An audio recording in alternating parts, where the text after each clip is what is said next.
Halo semuanya, di sini saya akan menjelaskan tentang perbandingan rasio keuangan PT Mayora Indah Tbk dengan PT Garuda Food Putri Jaya Tbk tahun 2020 sampai 2023. Yang pertama ada current ratio. Nah, current ratio ini untuk mengukur seberapa besar perusahaan mampu memenuhi kewajiban jangka pendeknya dari total aset lancaran dimilikinya. Nah, pada PT Mayora Indah tahun 2020 mencapai 369%. Selanjutnya pada tahun 2021 meningkat 232,26%. Pada setiap tahunnya CR PT Mayora Indah mengalami kenaikan. Nah, pada PT Garuda Food Putri Jaya Tbk tahun 2020 mencapai 175,13, meningkat dari tahun sebelumnya.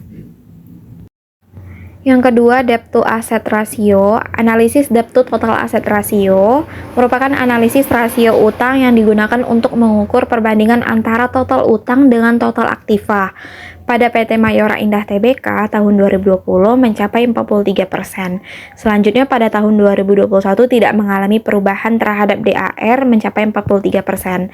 Pada tahun 2022 mengalami sedikit penurunan terhadap DAR mencapai 42%. Pada PT Garuda Food Putri Jaya Tbk tahun 2020 mencapai 55,67% setelah akuisisi. Tahun 2021 mengalami penurunan sebesar 55,21%. Selanjutnya pada tahun 2022 mengalami kenaikan lagi sebesar 54,26%, dan selanjutnya pada tahun 2023 mengalami penurunan drastis sebesar 47,37%. Yang ketiga, debt to equity ratio. Analisis DER merupakan analisis yang digunakan untuk mengukur seberapa besar perusahaan menggunakan utang untuk membiayai asetnya dibanding dengan ekuitas. Nah, pada PT Mayora Indah Tbk tahun 2020 mencapai 75%. Selanjutnya pada tahun 2021 tidak mengalami perubahan terhadap DER di tahun 2021, tetap 75%. Pada tahun 2022 mengalami penurunan mencapai 74%, dan pada tahun 2023 mengalami penurunan yang cukup drastis mencapai 43%. Pada PT Garuda Food Putri Jaya Tbk pada tahun 2020 mengalami peningkatan dibandingkan sebelum akuisisi sebesar 127,02%.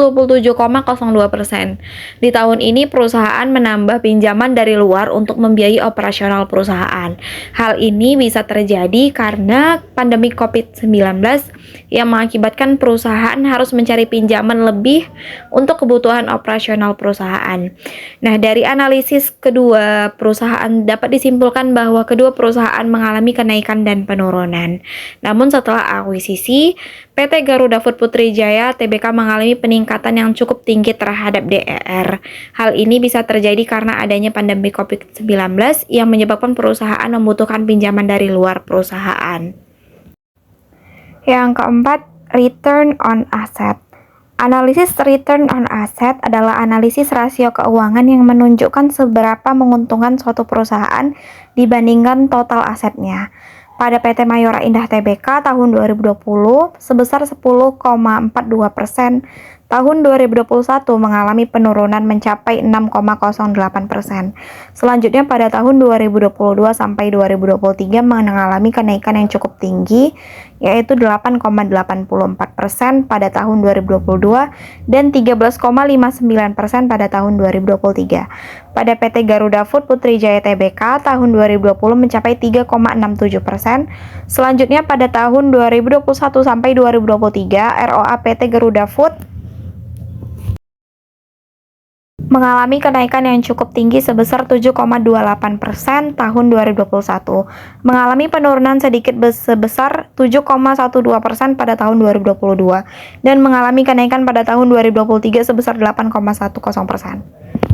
Yang kelima, return on equity. Analisis ROE merupakan analisis pengukuran kinerja keuangan yang mengukur seberapa mampu perusahaan menghasilkan laba bersih dari ekuitas. Pada PT Mayora Indah Tbk tahun 2020 mencapai 18,71%, dan pada tahun 2021 mengalami penurunan mencapai 10,67%. Selanjutnya pada tahun 2022-2023 mengalami peningkatan yang drastis sebesar 15,38% pada tahun 2022 dan 21,24 pada tahun 2023. Pada PT Garuda Food Putri Jaya Tbk tahun 2020 setelah diakuisisi, tingkat ROE menurun menjadi 8,29%. Hal ini dikarenakan menurunnya tingkat laba akibat pandemi COVID-19 dan kenaikan tingkat ekuitas perusahaan.